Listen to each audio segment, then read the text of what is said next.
মহামান্য রাষ্ট্রপতি ভবনে শুভ পরিণয় পর্ব সম্পন্ন করে ইতিহাসের সেনা দম্পতি।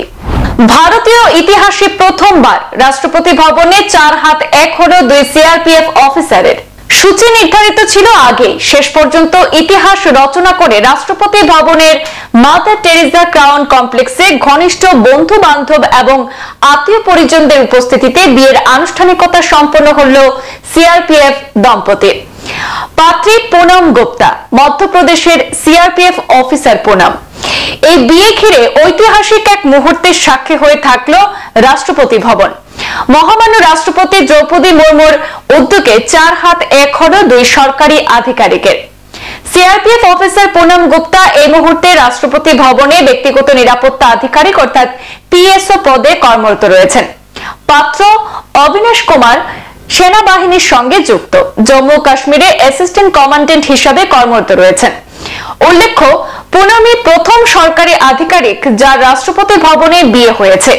এর আগে সেখানে বিভিন্ন ক্ষেত্রের বহু বিশিষ্ট ব্যক্তিকে নিয়ে বিভিন্ন অনুষ্ঠান হলেও কোনো বিয়ের অনুষ্ঠান সম্পন্ন হয়নি। গণিতে স্নাতকোত্তর পড়াশোনা শেষ করার পর ইংরেজি সাহিত্য নিয়ে পড়েছেন পুনম গুপ্তা। ইংরেজিতে স্নাতকোত্তর স্তরের ডিগ্রি লাভের পর বিএডও করেছিলেন। প্রথমে ইচ্ছে ছিল শিক্ষকতা করার, পরে সিদ্ধান্ত বদলে সেনাবাহিনীতে যোগ দেন। মধ্যপ্রদেশের মেয়ে পুনম 2018 সালে ইউপিএসসি সিএপিএফ এর 81তম স্থান অধিকার করেছিলেন। তারপর সিআরপিএফ এর অ্যাসিস্ট্যান্ট কমান্ড্যান্ট হিসাবে কর্মজীবন শুরু করেন। 2024 সালে সাধারণতন্ত্র দিবসের কুচকাওয়াজে সিআরপিএফ এর সম্পূর্ণ মহিলা দলকে নেতৃত্ব দিয়েছিলেন পুনম।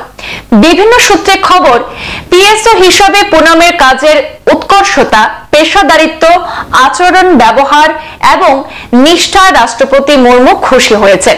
পুনম বিয়ে করছেন শুনেই তিনি নাকি রাষ্ট্রপতি ভবনে বিয়ের আয়োজন করতে বলেছিলেন।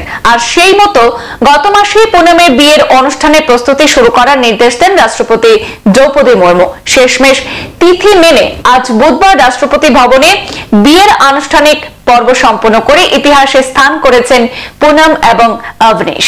সংবাদ এই পর্যন্তই, ফিরছি পরবর্তী অন্যান্য আপডেট নিয়ে, সাথে থাকুন। ধন্যবাদ।